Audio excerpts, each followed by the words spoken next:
সর্বপ্রথম আমি সালাম কোথা থেকে এসেছে এই কথাটি আপনার কাছে অল্প কথায় বোঝাই। বিশ্বনবী আমাদের আদি পিতা আদম আলাইহিস সালাতু সালামকে মহান আল্লাহ জান্নাতের ভিতরে সৃষ্টি করেছিলেন।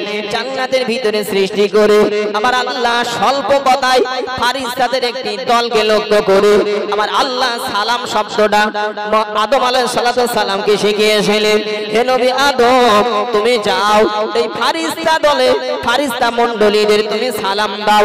তুমি বলবে আসসালামু আলাইকুম। তুমি যে সালাম দেওয়ার পরে যে জবাবটা তারা দেবে সেটাই হবে তোমার উম্মতের সালামের জবাব। জোরে বলেন সুবহানাল্লাহ। তাহলে সালাম শিখিয়েছেন আল্লাহ আর জবাব শিখিয়েছেন আল্লাহ। বললেন ফেরেশতারা যেটা দেবে ওটা হলো তোমার উম্মতদের সালামের জবাব। জোরে বলেন সুবহানাল্লাহ। আচ্ছা, এই কথাটার আগে কোনদিন শুনেছিলেন? শোনা হয়নি। এই জন্য বিভিন্ন মুখ থেকে শুনতে হয়। জানেন না এরকম ব্যাপার না, কিন্তু সব বলা সম্ভব না। আল্লাহর নবী আদম আলাইহিস সালাম আমার আল্লাহর নির্দেশ মতো ফেরেশতা মণ্ডলীদেরকে সর্বপ্রথম তিনি সালাম দিয়েছেন, আসসালামু আলাইকুম। আমার আল্লাহর ফেরেশতারা নবী আদম আলাইহিস সালামকে লক্ষ্য করে ওয়া আলাইকাস সালাম তানারা বলে দিয়েছেন। ওয়া আলাইকাস সালাম মানে আপনার উপরে ও শান্তি বর্ষিত হোক। আমার আল্লাহ শিখিয়ে দিয়েছেন তুমি সালাম দেবে তাদের বহু বচন ব্যবহার করে আসসালামু আলাইকুম, তোমাদের উপরে শান্তি বর্ষিত হোক। ফেরেশতারা নবী আদমকে দেখলেন একা, এজন্য ওয়া আলাইকা সালাম, তোমার উপরেও শান্তি বর্ষিত হোক বললেন। কিন্তু আমরা যখন সালাম দেওয়া নেওয়া করি উম্মতদের জন্য ওয়া আলাইকুমুস সালাম বলি, তার মানে বহু বচন ব্যবহার করা হয়। যদি একজনও থাকে তারপরে ওয়া আলাইকুম বলে বহু বচন ব্যবহার করা হয়। তিনি নিজে এবং কোন কোন বর্ণনায় বলা হয়েছে তার কাঁধের দুই কাঁধে দুইজন ফেরেশতা আছে। দুই আর এক তিন মানে হলো বহু বচন। এজন্য ওয়া আলাইকুমুস সালাম এটি আমার নবী শিখিয়েছেন উম্মতের জন্য, এটা হলো জবাব। জোরে বলেন সুবহানাল্লাহ। ও আল্লাহর বান্দা শুনে রেখে দিন, রাব্বুল মিনাল্লাহ কোরআন শরীফের ভিতরে সালাম সম্পর্কে জানিয়েছেন। কোরআন শরীফের 5 পারা 10 পৃষ্ঠার নিচে আমার আল্লাহ বললেন ইদা হুইয়িতুম বিতাহিয়াতিন ফাহাইয়ু বিআহসানা মিনহা আও রুদ্দুহা। যখন তোমাকে কেউ সালাম দেবে তখন তুমি তার সালামের জবাব কানা সে যেমন ভাবে সালাম দেবে আরো সুন্দর করে জবাব দেবে। জোরে বলেন সুবহানাল্লাহ। সালাম যেভাবে দেওয়া হবে উত্তরটা তার থেকে আরো ভালো করে দেওয়া হবে। ভালো হবে কিভাবে বলেন দিন দেখি? সুবহানাল্লাহ, কাজ হয়েছে অনেকটা। নবী আমার শিখিয়েছেন যখন তোমাকে কেউ বলবে আসসালামু আলাইকুম সে এতটুকু বলল তোমাদের উপরে আল্লাহর শান্তি বর্ষণ হোক। তোমরা ঘুরিয়ে তাকে জবাব দিতে গিয়ে হক আদায় করতে গিয়ে জবাবটা সৌন্দর্যমণ্ডিত করতে গিয়ে তুমি বলো ওয়া আলাইকুমুস সালাম ওয়া রাহমাতুল্লাহ। তোমাদের উপরে আল্লাহর পক্ষ থেকে সালাম বর্ষিত হোক, শান্তি বর্ষিত হোক, ওয়া রাহমাতুল্লাহ এবং আল্লাহর রহমত বর্ষিত হোক। জোরে বলেন সুবহানাল্লাহ। তাহলে শব্দ বেড়েছে না বাড়েনি? একটা শব্দ বেড়েছে মানে আমার আল্লাহ এই শব্দের জন্য প্রতিটি অক্ষরে 10টা করে নেকি দিয়ে দেবেন। জোরে বলেন সুবহানাল্লাহ। নবী আমার শিখিয়েছেন যদি তোমাকে কেউ সালাম দেওয়ার সময় আসসালামু আলাইকুম ওয়া রাহমাতুল্লাহ বলে তাহলে তুমি জবাব দিতে গিয়ে জবাবটা সুন্দর করতে গিয়ে বলো ওয়া আলাইকুমুস সালাম ওয়া রাহমাতুল্লাহি ওয়া বারাকাতুহু। আরো একটা শব্দ তুমি বাড়িয়ে বলো। তাহলে আমি আল্লাহর নবী তোমাদের জানিয়ে দিলাম তাদের সালামের জবাবটা শব্দ বেড়েছে মানে সৌন্দর্য হয়েছে। সুবহানাল্লাহ। সালামের জবাব কি হবে? ওয়া আলাইকুমুস সালাম। কি হবে? ওয়া আলাইকুমুস ওয়া আলাইকুমুস কয় সময়ের সু কি বলেছি বলেন? ওয়া আলাইকুমুস সালাম। ঠিক আছে না? বেশি অংশ আমরা ওয়া আলাইকুম আসসালাম বলি, এরকমই হয় আর কি স্বাভাবিক। তো সালামটা অন্তত শুদ্ধ। সালামের আরেকটা সবথেকে বড় ভুল বলে দেই, তাও হাদিস থেকে বলছি। আম্মা জান আয়েশা বললেন কিছু ব্যক্তি একদিন নবীর দরবারে এসেছিল, তারা মুসলমান না, নন মুসলিম, ইহুদি, খ্রিস্টান ইত্যাদি। তারা এসে বলল আসসালামু আলাইকুম। সালাম না, ল শব্দটা লাম শব্দটা আউট করে দিয়ে আসসালামু আলাইকুম। সামুন মানে হলো মরণ, সালাম মানে হলো শান্তি। তাহলে উচ্চারণ ঠিক না হলে কত সমস্যা। আম্মা জান আয়েশা বললেন তারা যখন বলল আসসালামু আলাইকুম ইয়া আহলাল বাইত, হে ঘরের মানুষ তোমাদের ঘরে মৃত্যু হোক, তাদের ভিতরে ধূর্ত ছিল এটাই যে আমরা বাইরে থেকে বলবো এমন ভাবে ওরা যেন মনে করে, ঘরের মানুষ যেন মনে করে আমাদের শান্তি বর্ষণের দোয়া করেছে, আসলে আমরা বলবো আসসালামু আলাইকুম, লামটা আউট করে দিয়ে মানে মরণ হোক তোমাদের উপরে।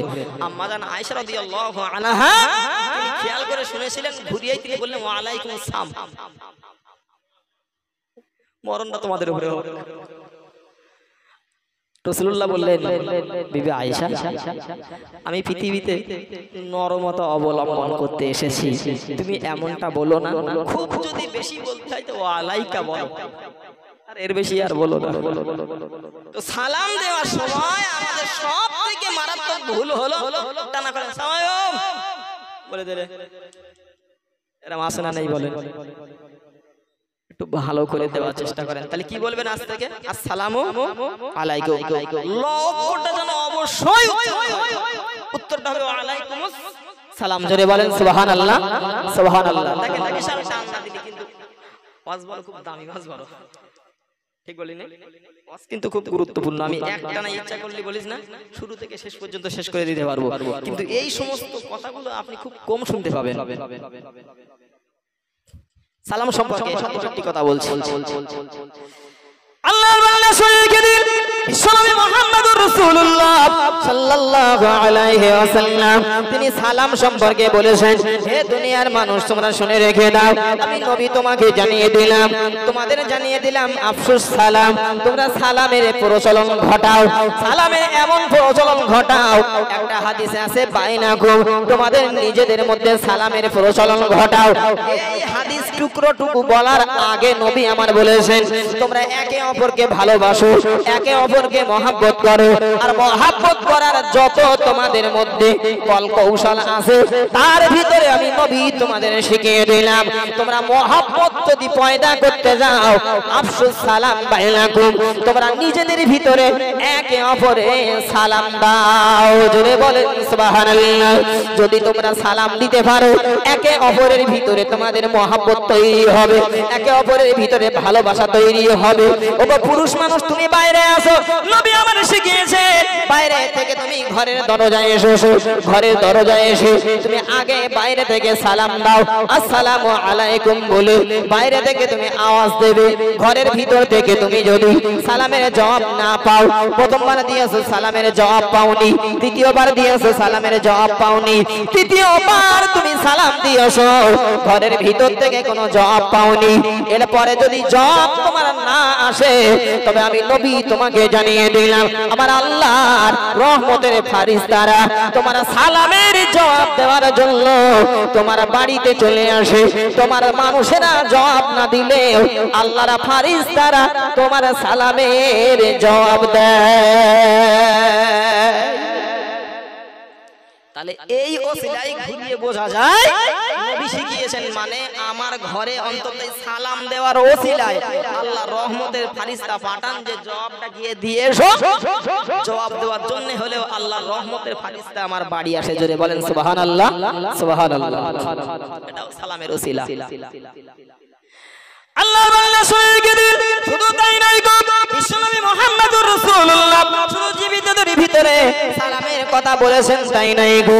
আল্লাহর বান্দা শুনে রেখে দিন হাদিস শরীফের ভিতরে নবী আমার শিখিয়েছেন, হে দুনিয়ার মানুষ আমি নবী তোমাদেরকে শিখিয়ে দিলাম তোমরা জেনে রেখে দাও। আমরা যেটা জানি আমরা যেটা করি, আমরা যখন কবরে যাই কবরে গিয়ে আমরা কবরের মানুষদের বলি না আসসালামু আলাইকুম ইয়া আহলাল কুবুর ইয়াগফিরুল্লাহু লানা ওয়া লাকুম আনতুম সালাফুনা ওয়া নাহনু বিল আসার, এই দোয়াটি আমরা বলি না কিন্তু আমার নবী শিখিয়ে রেখে দিয়েছেন, আমার আল্লাহর নবী শিখিয়েছেন।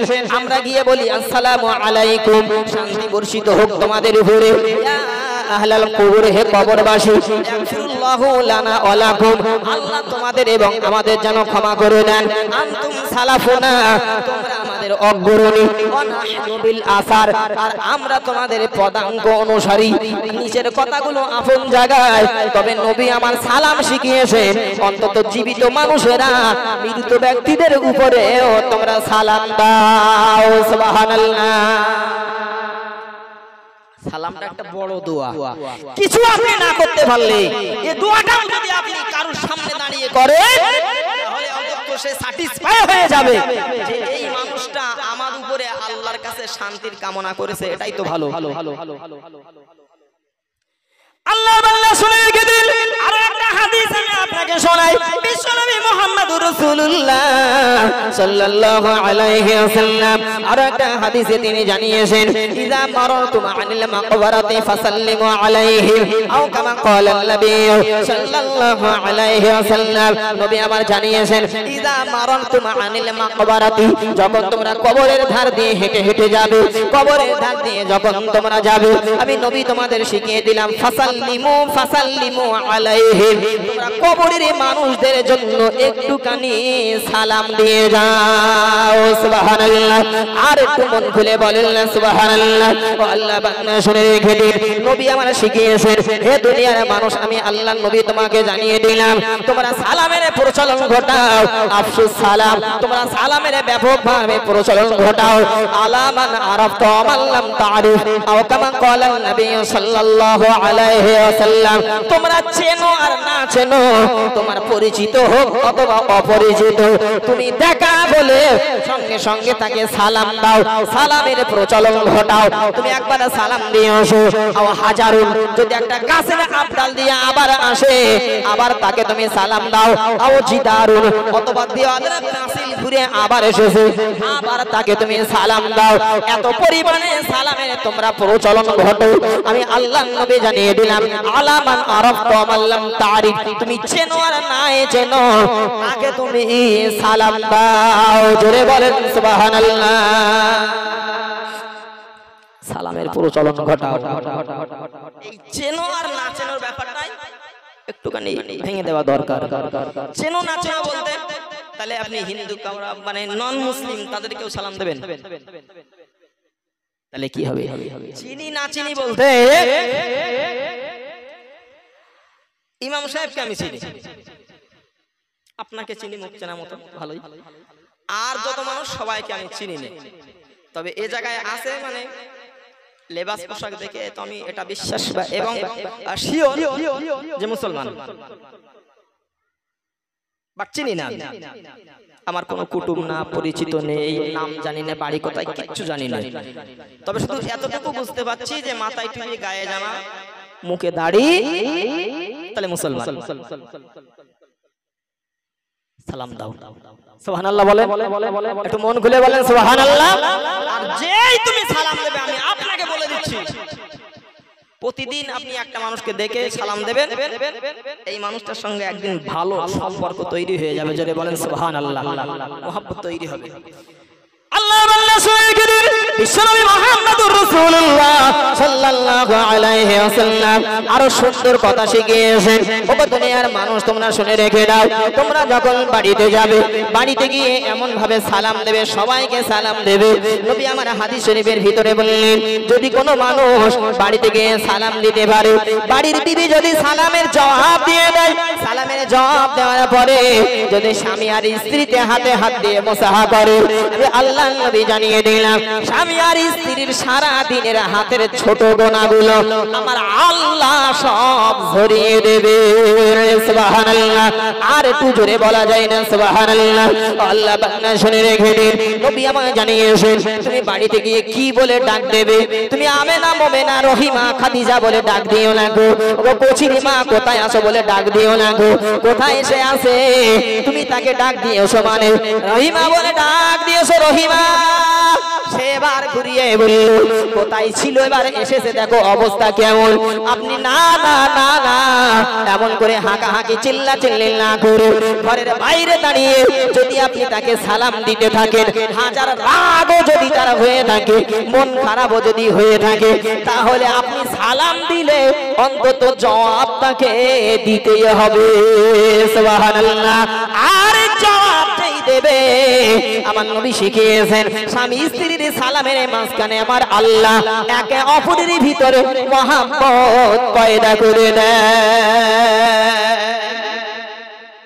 মহব্বত সৃষ্টি করে দেয়। জোরে বলেন না সুবহানাল্লাহ।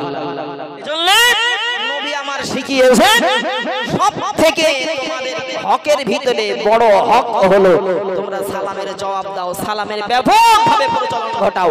কিন্তু দুর্ভাগ্য হলাম আমরা আমি আমার বাবার বোনের ফুফু বলি, আব্বার বোনের কি বলি? আপনি কি বলেন? এই হুজুর হুজুর ছোট মানুষ হবে না। তোর আব্বু কই? হ্যাঁ, তোর আব্বু কই? আব্বুর বোন চেনো? আব্বুর যে বোন হয় চেনো? বোন নেই। কারে আজ বলো, সব ছোট মানুষ চলে গেছে। আব্বার বোনের মার বোনের বেটি আন্টি এরকম হয়েছে না এখন? এরকম হয়েছে? আচ্ছা দোস্ত, এই 30 বছরের নিচে যে সমস্ত ছেলেপিলে দোস্ত করেছে কেরা কেরা একটু বলতে পারবে? না সে আউটে বয়ফ্রেন্ড গার্লফ্রেন্ড হয়েছে, সই আউট, দোস্ত আউট, বয়ফ্রেন্ড জিএফ বিএফ আরো সহজে। সে তো বুড়ো মানুষ বুঝবে না। তালি বোন আউট হয়ে আবা হলো, ফুম্মা খালা আউট হয়ে আন্টি বেটি হলো। একদম সত্যি বলছি, খালা অথবা ফুম্মা এরকম একটা কিছু বলিস তা সে বলছে সে কেরা? তালি এই ছোট বাচ্চা বেটি আর এই আন্টি বুঝে এমন হয়েছে যে খালা না ফুম্মা এরকম দুটোর একটা হবে শব্দ, বলে সে তালি কেরা হবে সেটা? তার মানে ওই শব্দটা কথা বলতে শিখিয়েছে তো বলে দিয়েছে এটা তোমার আন্টি, ওটা তোমার বেটি, আর বোন থাকলে এটা তোমার আফা। তাই হয়েছে ওগুলো সব ভুল। আল্লাহর বান্দা শুনে গেলেন, কে আপনাকে শিখিয়েছে? আন্টি শিখিয়েছে? না না, ফুম্মা থেকে যদি আন্টি হয়, খালা থেকে যদি এমন করে আন্টি হতে পারে, ফুম্মা থেকে যদি বেটি হতে পারে, ও আল্লাহর বান্দা শুনে রেখে দিন, বোন থেকে ঘুরে যদি তা আপা হতে পারে, সই ঘুরে যদি এমন করে গার্লফ্রেন্ড হতে পারে, দোস্ত ঘুরে যদি বয়ফ্রেন্ড হতে পারে, ও আল্লাহর বান্দা সবগুলো শিখেছে তার পিতা মাতার কাছ থেকে, মায়ের কাছ থেকে, এবং অথবা বোনের কাছ থেকে, এই বাবা মায়ের কাছ থেকে সব পেয়েছে। আপনার গুড মর্নিংটা আউট হয়ে একবার কেন সালাম হলো না? দোস্ত আউট হয়ে যদি গার্লফ্রেন্ড বয়ফ্রেন্ড হতে পারে, তাহলে হ্যালো আউট হয়ে সালাম হতে পারে না? এই তো সমাজের অবস্থা, সব শিখছে আমাদের কাছে। তাদের এই সমস্ত খাদ্যগুলো দিচ্ছে আমরা। একটা বাচ্চাটা একদিন বলেছিলাম এই পড়াশোনার ব্যাপারে কথা বলতে বলতে, সে একটা বাচ্চা বলছে বিরাট ফ্রি ফায়ার খেলতে পারে। মানে কোথায় শিখেছি? বলে কেন রাত্রে যখন শুয়ে পড়ি আমার আব্বা আর মা খেলা করে, দেখে দেখে আমি ফ্রি ফায়ার এত শিখেছি, আমার সঙ্গে আর কেউ পারে না পাড়া ছেলে মিলে। ভালো রসদ পাচ্ছে বাবার মার কাছ থেকে। সালাম শেখায়, বিসমিল্লাহ বলে খাওয়া শেখাবে, আউযু বিল্লাহি মিনাশ শাইতানির রাজিম বলে টয়লেটে যাওয়া শেখাবে, সকালবেলা উঠলি পার গুড মর্নিং বলে দেয়। হচ্ছে সেরকম। আল্লাহ আল্লাহ শুনে রেখে দিন, হাদিসটার কথা আমি আপনাকে বলছিলাম। এই হাদিসের ভিতরে নবী আমার 5টা হকের কথা বলেছে। সালাম সম্পর্কে কথা আমি বলেছি। এবার শেষ দাবি সালাম সম্পর্কে আপনাদের কাছে ব্যাপকভাবে সালামের প্রচলন করুন। আপনি বাড়িতে চলে যাবেন, বাড়িতে গিয়ে সালাম দেবেন। হুজুর দেখলে সালাম দেন, পীর সাহেব দেখলে সালাম দেন, হাফেজ সাহেব দেখলে সালাম দেন, ইমাম সাহেব দেখলে সালাম দেন। কিন্তু আপনি তো সব থেকে বেশি শান্তি কামনা করেন নিজের উপরে, নিজের ফ্যামিলির উপরে। তাহলে নিজের ফ্যামিলির উপরে যদি আপনি শান্তিকামী হয়ে থাকেন তাহলে সালামের বেলা হুজুরকে দেন, আর বাড়িতে গিয়ে কেন অন্য কিছু বলে ডাক দিয়ে থাকেন? তাই নবী আমার শিখিয়েছেন আপনি আগে সালাম শুরু করবেন বাড়িতে গিয়ে।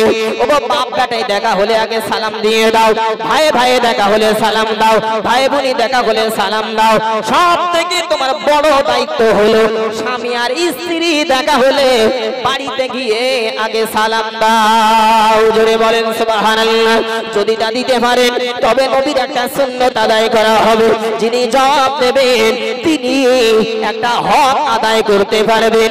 আল্লাহর বান্দা শুনে রেখে দিন, সালামের ভিতরে কত সওয়াব না শুনেছেন? আগে সালাম দিলে 90টা সওয়াব হয়, জবাব দিলে তার 10টা সওয়াব হয়। কোন হাদিসে বলা হয়েছে জবাব দিলে 40টা সওয়াব হয়। আল্লাহর বান্দা সালামের সওয়াব দিয়ে সালাম দিয়ে নাকি তোমরা কামাই করতে চাই না? একজন সাহাবীর নাম বলছি, শুনে রেখে দেন। সালাম সম্পর্কে কথা আমি ছেড়ে দেব, তবে আব্দুল্লাহ বিন ওমর রাদিয়াল্লাহু আনহু তিনি ঘন ঘন বাজারে যেতেন। বাজারে গিয়ে তিনি মালপত্র ক্রয় করতেন না, তিনি বিক্রি করতেন না, দরাদরি তিনি করতেন না। তিনি প্রতিদিন বাজারে যেতেন, তবে একজন সাথী, মেশার সাথী একজন বন্ধুকে ডেকে নিয়ে যেতেন। প্রতিদিনের মতো একজন বন্ধুকে ডাক দিয়ে বললেন, চলো বন্ধু চলো, বাজারে যেতে হবে, চলো আমরা বাজারে যাব। তিনি ডাক দিয়ে বললেন, ইয়া আব্দুল্লাহ বিন ওমর, কেন আপনি বাজারে যাবেন? আপনি বাজারে গিয়ে মাল বিক্রি করেন না, কেনেন না, দরাদরিও করেন না, ফালতু কেন বাজারে যাবেন? আব্দুল্লাহ বিন ওমর এই কথাটাই বলেছিলেন। হাদিসের ভিতরে নবী আমার বললেন, তিনি বলেছিলেন, ইয়া আবা বাতনি, বাতন মানে হলো পেট, আবুন মানে হলো পিতা, হে পেটের পিতা। আর আমাদের হুজুর যখন পড়াচ্ছিলেন হাদিসটা তিনি এই ভাষায় বলেছিলেন, তিনি বলেছিলেন, হে ভড়ি মোটা। ওমরের পুত্র আব্দুল্লাহ ওই বন্ধুকে ডাক দিয়ে বলেছিলেন, হে ভড়ি মোটা, বাজারে কি আমি ফাও যাই নাকি? ইনি বললেন, হ্যাঁ তাই তো, আপনি কোনো মালপত্র কেনেন না, বেচেন না, এমনি জানার ঘুরে আসেন, একটু দামও তো করেন না, আপনি তো ফাওই যান। ওমরের পুত্র আব্দুল্লাহ রাদিয়াল্লাহু আনহু ডাক দিয়ে বলেছিলেন, ও বন্ধুল্লাহ, বাজারে আমি এমনি এমনি ফাও ফাও যাই না, বাজারে আমি যাই কত মানুষের সঙ্গে সাক্ষাৎ হয়, কত মানুষের সঙ্গে দেখা হয়, তারা আমাকে সালাম দেয়, আমি তাদের সালাম দেই, সালাম বিনিময় হয়, সালামের মাধ্যমে আমার কত নেকি হয়। জোরে বলেন সুবহানাল্লাহ। ও আল্লাহর বান্দা শুনে রেখে দিন, তাই টাকা খরচ হয় না, পয়সা খরচ হয় না, সময় ব্যয় হয় না, ভালো খবর না জিজ্ঞাসা করে আগে আপনি বন্ধু যেই হোক না কেন আগে সালাম দেবেন। সালাম দেওয়ার মধ্যে অনেক রহমত, ভালোবাসা এবং আল্লাহর পক্ষ থেকে আপনি অনেক নেকি পেয়ে যাবেন। জোরে বলেন সুবহানাল্লাহ। বাংলাদেশে আমি কোনোদিন ওয়াজ করতে যাইনি, তবে অনেকবার সুযোগ হয়েছে। এক বাংলাদেশি ভাইয়ের সঙ্গে হাত দেখা হলো, আপনি বাংলাদেশে যান না কেন? আমি ওই যে স্টেজে লাঠি ছুড়ে, জুতো ছুড়ে, তরোয়ার নিয়ে ওঠে, তো সে আমার উত্তর দিল যে ওটা আলাদা ব্যাপার, যাই হোক। তো একটা কথাই বলছিলেন যে সালামের এমন প্রচলন, এত সালাম মানে ওদের কাছে চলে, যদি কেউ কারোর কাছে টাকা পায়, অনেকদিন টাকা এসে দিচ্ছে না, তো অন্তত সে গিয়ে এরকম বলে, আসসালামু আলাইকুম, অমুক ছেলে টাকা দে। গালাগালি দিয়ে, হুমকি দিয়ে, হুইপচারি করুক, যা করুক, কিন্তু আগে সালামটা দিয়ে নেয়। মানে সালাম এত পরিমাণে ওরা ব্যবহার করে, সালামের প্রচলন এত। তো আমি আপনাদের কাছে দাবি করছি, আজ থেকে বাড়ি গিয়ে সালাম দেবেন, বাড়ি গিয়ে আজ থেকে সালাম দেবেন। কে কে বলেন দিন নাকি? দিতে পারবেন? এর আগে থেকে কি দেন না আজ থেকে দেবেন? আজ থেকে দেবেন। আলহামদুলিল্লাহ, আল্লাহ কবুল করেন। সবাই বলেন আল্লাহুম্মা আমিন। আজ যারা আছেন দিতে পারেন বাড়ি গিয়ে সালাম দেওয়া যাবে?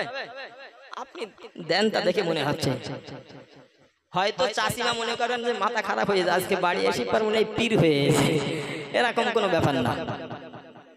আজ থেকেই বাড়ি গিয়ে সালাম প্রথম থেকে শুরু করেন, বাড়ির থেকে। এমনি হুজুর থেকে সালাম দেওয়া খুব সহজ, আমাদের সহজে কেউ ভালো কেউ জিজ্ঞেস করে না, আগে বলে আসসালামু আলাইকুম, তারপরের কথা। সালাম সম্পর্কে এক কথা বলে শেষ দাবি আপনার কাছে, আজ থেকেই আপনি শুরু করুন এবং নিয়ত করুন। আপনি এই নিয়ত করার পরে যদি মরে যান, এর জন্যও সওয়াব পাবেন।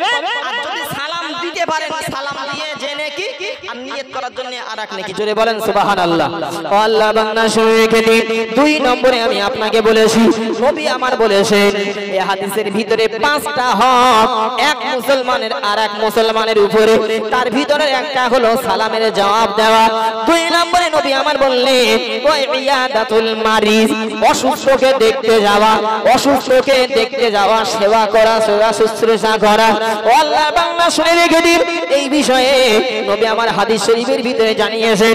ও দুনিয়ার মানুষ তোমরা শুনে রেখে দাও, আমি নবী তোমাদের জানিয়ে দিলাম, যদি কোনো অসুস্থ ব্যক্তি তুমি দেখতে যাও, মনে করেন এই মধ্যমপুরের কোনো মানুষ কোনো অসুস্থ ব্যক্তিকে দেখার জন্য আপনি মনে করেন সেই হরিশপুরে যাবে, এখান থেকে হরিশপুরে যেতে যত সময়, আসতে যত সময়, নবী আমার মুসলিম শরীফের হাদিসের ভিতরে জানিয়েছেন এই টোটাল টাইমটা ওই মানুষটা যেন আমার আল্লাহর দয়ার জান্নাতের ভিতরে আঙ্গুর ফলগুলো পেড়ে নিচ্ছে।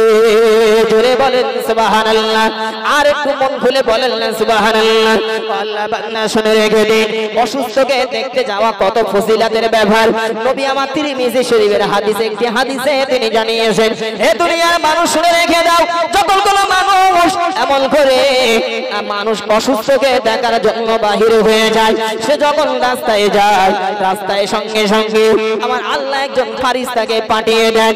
ওই ফারিস্তা ওই মানুষটাকে ডাক দিয়ে বলে, ওগো আল্লাহর বান্দা, আপনি অসুস্থকে দেখতে যাচ্ছেন, তাই আমি আপনার জন্য সুসংবাদ দিয়ে দিলাম, আপনার এই বাড়ি থেকে বাহিরে হওয়াটা আমার আল্লাহর কাছে সফল হয়েছে। জোরে বলেন সুবহানাল্লাহ।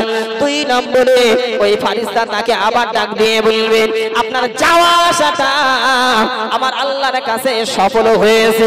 শুধু তাই নয়, 3 নম্বরে ওই ফারিস্তা ওই অসুস্থ ব্যক্তিকে দেখতে যাওয়া ব্যক্তিকে ডাক দিয়ে তিনি বললেন, ও আল্লাহর বান্দা, আমি আল্লাহর পক্ষ থেকে আপনাকে সুসংবাদ দিয়ে দিলাম, আপনি যে অসুস্থকে দেখতে যাচ্ছেন এর জন্য মহান আল্লাহ আল্লাহ জান্নাতের ভিতরে স্পেশাল একটা জান্নাত বানিয়েছেন। সুবহানাল্লাহ। অসুস্থকে দেখতে যাওয়া, অভুক্তকে খাবার দেওয়া, এর ভিতরে অনেক ফজিলতের কথা বলেছে। আপনি অবাক হয়ে যাবেন সাহাবীদের কথা শুনলে। আবু তালহা রাদিয়াল্লাহু আনহু, তার একটা খেজুরের বাগান ছিল, তিনি সেই সময়ের যতজন ধনী ব্যক্তি ছিলেন তার ভিতরে তিনি একজন। খেজুরের বাগান ছিল বাইরুহা, বেশি বলেন বাইরুহা খেজুরের বাগান, যে বাগানটাকে নবী এত পছন্দ করতেন, রাসূল বলতেন যে আমি প্রতিদিন সকালবেলা সন্ধ্যাবেলা মানে সময় পেলে আমি বাইরুহা নামক আবু তালহার ওই বাগানে গিয়ে মিষ্টি পানি পান করতাম। জোরে বলেন সুবহানাল্লাহ। সুবহানাল্লাহ। পানি তো আর মিষ্টি হয় না, তার মানে রাসূল বুঝিয়েছেন সেখানকার পানি পান করলে আমি পরিতৃপ্ত হয়ে যেতাম। জোরে বলেন সুবহানাল্লাহ। আল্লাহ বান্দা শুনে রেখে দিন, মহান রব্বুল আলামিন আল্লাহ কোরআন শরীফের ভিতরে, কোরআন শরীফের 4 পারায় একটি আয়াত অবতীর্ণ করলেন। আমার আল্লাহ বললেন, লান তানালুল বিররা হাত্তা তুনফিকু মিম্মা তুহিব্বুন। কোরআন শরীফের 4 পারার প্রথম পৃষ্ঠার প্রথম লাইনে আমার আল্লাহ বললেন, তোমরা তত সময় পর্যন্ত সফল কাম হতে পারো না যত সময় তোমাদের মহব্বতের জিনিসটা আল্লাহর রাস্তায় তোমরা ব্যয় না করো। এই আয়াতটি যে অবতীর্ণ হয়েছে, আবু তালহা রাদিয়াল্লাহু আনহু বিশ্ব নবীর কাছে চলে এসেছেন। বিশ্ব নবীর কাছে চলে এসে ডাক দিয়ে বললেন, ইয়া রাসূলুল্লাহ, ইয়া হাবিবাল্লাহ, ইয়া রাসূলুল্লাহ, আমি আবু তালহা আপনাকে জানিয়ে দিলাম, আমার বাইরুহা নামক ওই যে খেজুরের বাগানটা আমার সবথেকে মহব্বতের বাগান, আমার সবথেকে ভালোবাসার বাগান। এই বাগানটা আমি জানিয়ে দিলাম হাযিহি লিল্লাহি, আমার আল্লাহর জন্য আমি দান করে দিলাম। জোরে বলেন সুবহানাল্লাহ। নবী বললেন, কেন কেন কি হয়েছে তোমার, কেন তুমি ওই বাগানটা আল্লাহর জন্য দিয়ে দিয়েছো? সাহাবী এই আয়াতটা আল্লাহকে স্মরণ করিয়ে দিয়ে বললেন, আমার আল্লাহ কোরআন শরীফের ভিতরে বললেন, লান তানালুল বিররা হাত্তা তুনফিকু মিম্মা তুহিব্বুন। ভালোবাসার বস্তু যত সময় আল্লাহর জন্য দান না করা হয় তত সময় কামিয়াবি সফল কামা হওয়া যায় না। তাই আমি আল্লাহর আয়াত শুনে চিন্তা করে দেখেছি আমার বাইরুহা নামক খেজুরের বাগানটা সব থেকে আমার কাছে প্রিয়। এজন্যই তো আমি আল্লাহর জন্য আমার বাইরুহা নামক বাগানটা আল্লাহর জন্য দান করে দিলাম। জোরে বলেন সুবহানাল্লাহ। এজন্যই তো আল্লাহর বান্দা শুনে রেখে দিন, আমার আল্লাহ এমনিতেই কোরআনের ভিতরে বলেননি, আমি আল্লাহ জানিয়ে দিলাম, কাতাবানা আমি আল্লাহ লিখে দিয়েছি ফি কুলুবিহিম তাদের অন্তরের ভিতরে ঈমান। আমার আল্লাহ বললেন আমি তাদের অন্তরের ভিতরে তথা সাহাবীদের অন্তরের ভিতরে ঈমানটা লিখে দিয়েছি। জোরে বলেন সুবহানাল্লাহ। সাহাবীদের অন্তরের ভিতরে ছিল ঈমান, এজন্য আল্লাহর পক্ষ থেকে কোনো আদেশ আসলেই সঙ্গে সঙ্গে পালন করত। আমার আল্লাহ এজন্য কোরআন শরীফের ভিতরে সাহাবীদের জন্য বললেন রাদিয়াল্লাহু আনহুম ওয়া রাদুহু আন। আমার আল্লাহ বললেন আমি আল্লাহ জানিয়ে দিলাম সাহাবীদের উপরে আমি আল্লাহ রাজি, সাহাবীরা আমার উপরে রাজি। এজন্য আমি আল্লাহ যাদের উপরে রাজি আমি জানিয়ে দিলাম এদখুলুল জান্নাতা বিগাইরি হিসাবিন, বিনা হিসাবে আল্লাহর নবী বললেন বিনা হিসাবে তারাই যাবে জান্নাতে। জোরে বলেন সুবহানাল্লাহ। আল্লাহর বান্দা শুনে রেখে দিন, শুধু তাই নয় গো, নবী আমার হাদিস শরীফের ভিতরে আরো জানিয়ে দিয়েছেন যারা অসুস্থকে দেখতে যায়, অসুস্থকে সেবা করতে যায়, অভুক্তকে যারা সেবা দিতে যায় তাদের ব্যাপারে নবী আমার বলতে বলতে আরো একটি হাদিসে তিনি জানিয়েছেন যখন কোনো ব্যক্তি সকালবেলা বারো হয়ে যায়, যখন সকালবেলা বারো হলো কোনো ব্যক্তি অসুস্থকে দেখার জন্য আমার আল্লাহর ফারিস্তারা, নবী বললেন আল্লাহর ৭০,০০০ রহমতের ফারিস্তারা ওই মানুষটার জন্য আল্লাহর কাছে সকাল থেকে সন্ধ্যা পর্যন্ত দোয়া চাই। জোরে বলেন সুবহানাল্লাহ। আর একটু আস্তে করে বলেন না সুবহানাল্লাহ, আর একটু মিলে মিশে বলেন সুবহানাল্লাহ। আল্লাহ বান্দা শুনে রেখে দিন, নবী আমার আবার বললেন যখন কোনো ব্যক্তি অসুস্থকে দেখার জন্য, অসুস্থকে সেবা দেওয়ার জন্য সন্ধ্যা বেলা বার হয়ে যায়, আমার আল্লাহর নবী বললেন আবারও আল্লাহ ৭০,০০০ ফারিস্তারা হাত্তা সুবহা আও কামা ক্বাল, নবী বললেন সকাল পর্যন্ত ওই বান্দার জন্য আমার আল্লাহর ফারিস্তারা আল্লাহর কাছে দোয়া চাই। জোরে বলেন সুবহানাল্লাহ। ৫টা হকের কথা বলেছি।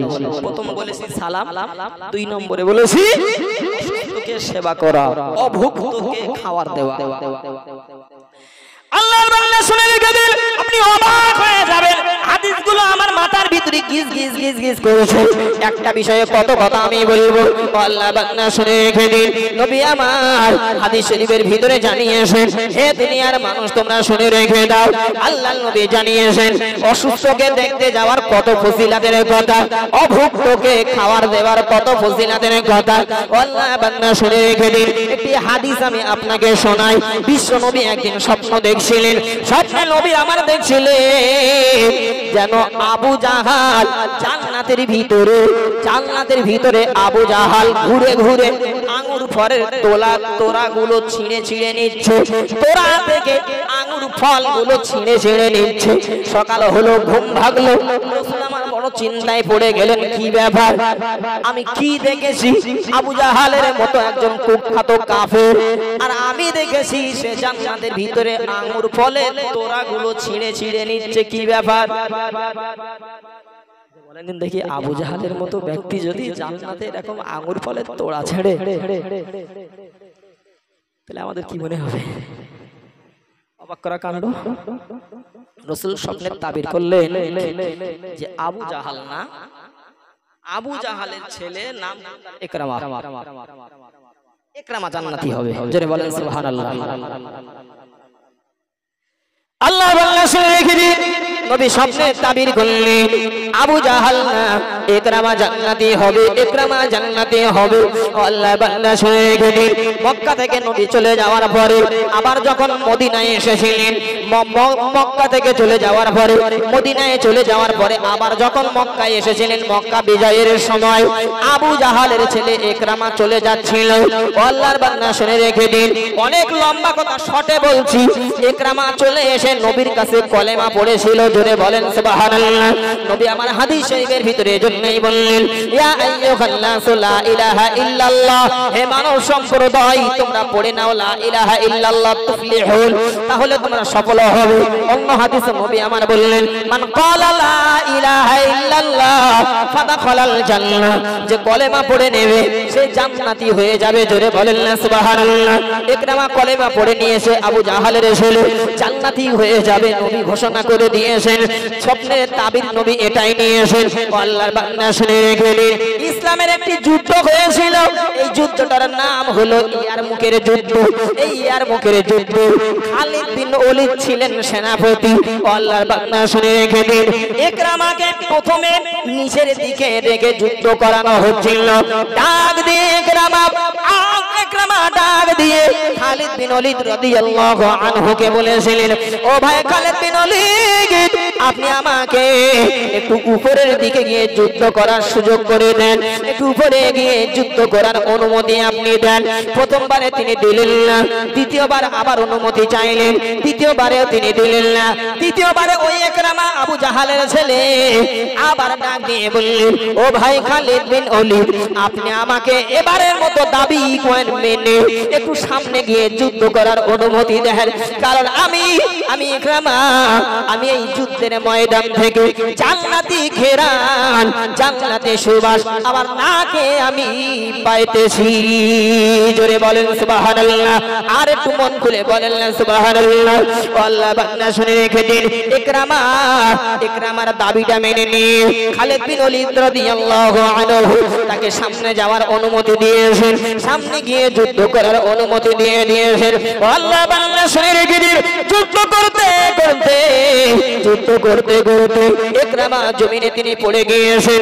পানি পান করানো সাহাবীরা, অসুস্থকে সেবা করা সাহাবীরা, ময়দানে সেবা করার জন্য যে সাহাবীগণ নিযুক্ত ছিলেন, দৌড়ে পানি পাত্র নিয়ে ইকরামার কাছে চলে গিয়েছেন। ইকরামা রাদিয়াল্লাহু আনহুকে ডাক দিয়ে বললেন, ও ভাই ইকরামা, বড় কষ্ট করেছে, ময়দানে আপনি পড়ে গিয়েছেন, কাফেরদের প্রহারে আপনি ময়দানে পড়ে গিয়েছেন, বড় কষ্ট আপনারা হয়, আপনি একটু পানি পান করে নেন। ইকরামা রাদিয়াল্লাহু আনহু ডাক দিয়ে পানি পান করানো সাহাবীদের ডেকে বললেন, ওগো ভাই না, আমি তো এতটা অসুস্থ হয়ে পড়িনি, না, আমার থেকে দূরে চলে যাও। ওই যে দূরে লক্ষ্য করে দেখো, আরো আমার আল্লাহর নবী আরো একজন সাহাবী পড়ে আছে, সে আমার থেকে বড় বেশি কষ্ট পায়, পানিখানা নিয়ে তার কাছে আপনারা চলে যান। পানির পাত্র নিয়ে সাহাবীরা দৌড়ে ইকরামার কাছ থেকে বিদায় নিয়ে দ্বিতীয় নম্বর সাহাবীর কাছে চলে গেলেন। পানির পাত্র নিয়ে দ্বিতীয় নম্বরে সাহাবীর কাছে যখন গিয়েছেন, ডাক দিয়ে বললেন, ভাই পানি পান করুন, বড় কষ্ট হয়, আপনি যুদ্ধ করতে গিয়ে বড় কষ্ট করেছেন, ভাই একটু পানি পান করে নেন। দ্বিতীয় নম্বর সাহাবী ডাক দিয়ে বললেন, না, আমি বড় কষ্ট পাই না, আমার থেকে আরো অসুস্থ, আমার থেকে বেশি কষ্ট পাই। ওই যে দূরে একজন সাহাবী পড়ে আছে, পানি খানা নিয়ে তার কাছে আপনারা চলে যান। সাহাবীরা পানির পেয়ালা নিয়ে, পানির পাত্র নিয়ে তিন নম্বর সাহাবীর কাছে যখন গিয়েছেন, 3 নম্বর সাহাবী ডাক দিয়ে বললেন, না, আমি পানির জন্য কষ্ট পাই না, আমি তো বড় অসুস্থ আছি, আমার থেকে বড় অসুস্থ, তুমি চলে যাও। ওই যে ইকরামা পড়ে আছে, পানির পেয়ালা কানা নিয়ে ইকরামার কাছে তোমরা চলে যাও। পানির পাত্র নিয়ে পানি পান করানো সাহাবীরা পানির পাত্র নিয়ে ইকরামা রাদিয়াল্লাহু আনহুর কাছে ডাক দেওয়া শুরু করেছে, ও ভাই ইকরামা, একটু পানি পান করে নেন। না, না, তাদের হাজার ডাকের ভরে ইকরামার ডাকের সাড়া পাইল। তার মানে ইকরামা রাদিয়াল্লাহু আনহু দুনিয়া থেকে বিদায় নিয়ে শহীদ হয়ে গিয়েছেন। সুবহানাল্লাহ। 2 নম্বরে গিয়েছেন, 2 নম্বর সাহাবীর কাছে গিয়ে ডাক দিয়েছেন। 2 নম্বর সাহাবীর ডাকের সাড়া পেলেন। দুনিয়ার পানি পান করার আগে শহীদের পেয়ালায় চুমুর দিয়েছেন। 3 নম্বর সাহাবীর কাছে চলে গিয়েছেন। 3 নম্বর সাহাবীর ডাকের সাড়া পেলেন। 3 নম্বর সাহাবী তিনিও দুনিয়ার পানি পান না করে শহীদের পেয়ালায় চুমুক দিয়েছে।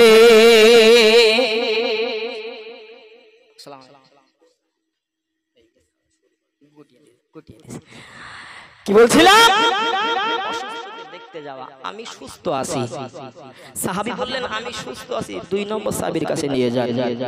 2 নম্বর সাহাবী বলেন 3 নম্বর কাছে যান। 3 থেকে ঘুরে আসতে আসতে দেখেন ইনি দুনিয়া থেকে শহীদ হয়েছেন। এই রকম একটা অবস্থাতে বলছেন আমি সুস্থ আছি, অন্যকে সুযোগ করে দিয়েছেন, উনি বেশি আমার থেকে কষ্ট পাচ্ছেন, পানি তার কাছে নিয়ে যান। আর আমাদের কাছে কেউ কিছু চাইতে আসে মানে শুকরিয়া আদায় করবে। পরিস্থিতি আল্লাহ আমার ওই রকম রাখিনি যে তার কাছে আমার হাত পাততে হবে, বরং আল্লাহ আমার সম্মান দিয়েছেন বলে অন্যরা আমার কাছে আসছে, শুকরিয়া আদায় করবে। সুযোগ হলে অসুস্থকে দেখতে যাবেন। কটা কথা বলেছিলাম? 5টা। হয়েছে কটা? 2টো। রদ্দ সালাম, সালামের জবাব। 2 নম্বর হলো অসুস্থকে দেখতে যাওয়া। 3 নম্বরে বলছি এই জানাজা, জানাজায় হাজির হওয়া। 4 নম্বর হলো কেউ দাউদ করলি কবুল করা। 5 নম্বর হলো তাসমিতুল আতিসি, কেউ যদি হাসি হলি আলহামদুলিল্লাহ বলে, আপনি জবাবে ইয়ারহামুকাল্লাহ বলবেন।